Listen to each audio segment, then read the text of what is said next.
Automotive history is filled with stories of legendary cars that go from humble beginnings to icons of the road.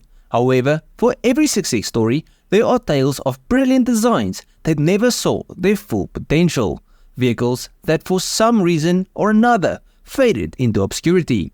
One such story is that of the Fitch Phoenix, a stunning sports car that had all the elements to become an American classic sports car, but was cut short before it could rise. This car was inspired by European sports cars like the Porsche 911. The Fitch Phoenix was a blend of American innovation and Italian craftsmanship, showcasing the brilliance of John Fitch, a racing legend who dreamed of creating the perfect road and track machine.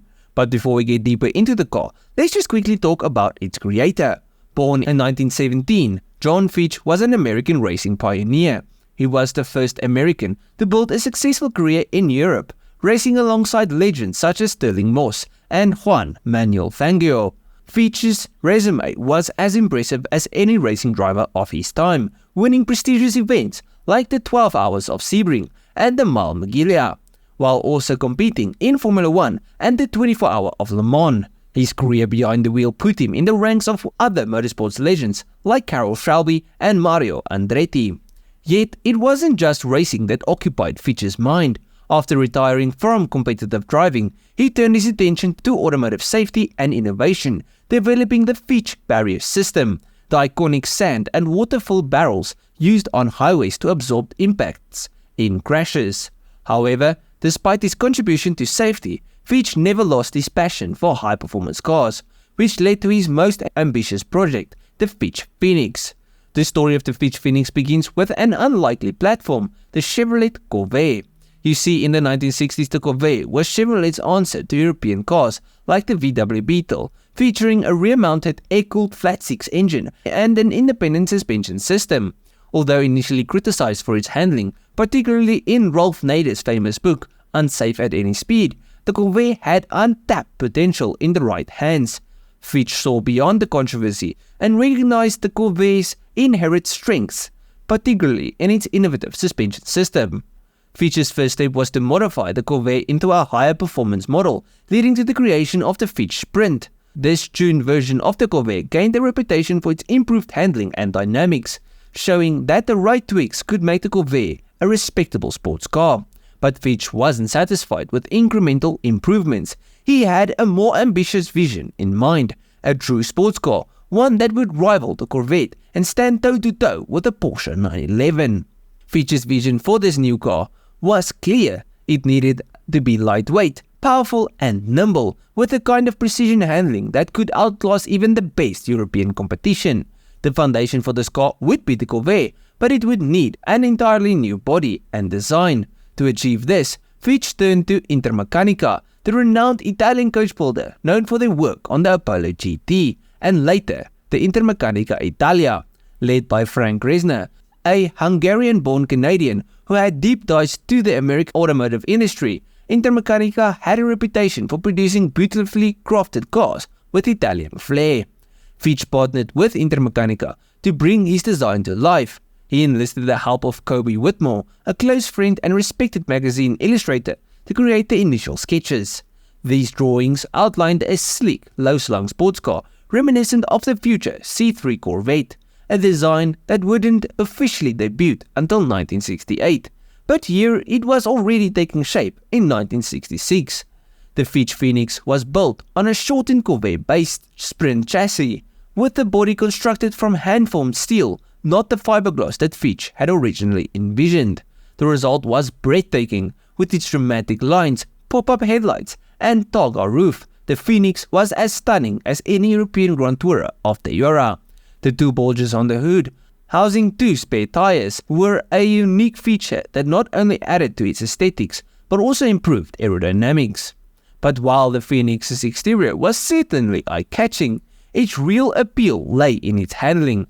The Corvair's independent suspension was a solid foundation, but Fitch took it to another level. He refined the suspension geometry and added girling disc brakes at the front, while shortening the steering arms to quicken the steering ratio.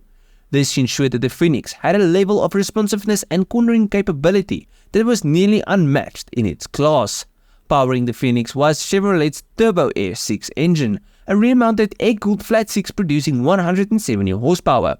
Although not earth-shattering by modern standards, the engine was more than enough for the lightweight car. It could propel the Phoenix from 0 to 60 miles per hour in 7.5 seconds, which was only about a second slower than the year's Porsche 911 or the Corvette C2.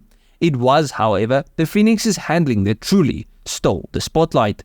Car and Driver, among other prestigious magazines, tested the car and were quick to praise its agility, even claiming that it handled better than both the Corvette and the 911, a remarkable feat for a car based on a humble Corvair.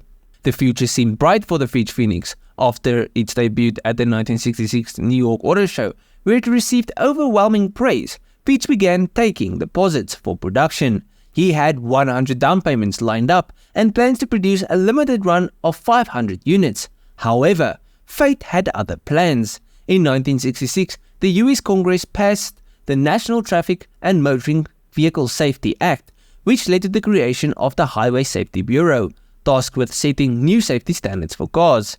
Fitch, a staunch advocate for safety, decided to pause the Phoenix project while waiting for clarity on these new regulations. By the time the details were released, it became apparent that significant modifications would be needed to comply with the new safety standards. To make matters worse, Ralph Nader's campaign against the Corvair had begun to gain traction, forcing Chevrolet to announce the discontinuation of the Corvair after 1969. Without the Corvair's powertrain and facing costly redesigns to meet new regulations, Fitch made the difficult decision to cancel the Phoenix project altogether. He refunded the deposits and shelved his dream of mass-producing the car.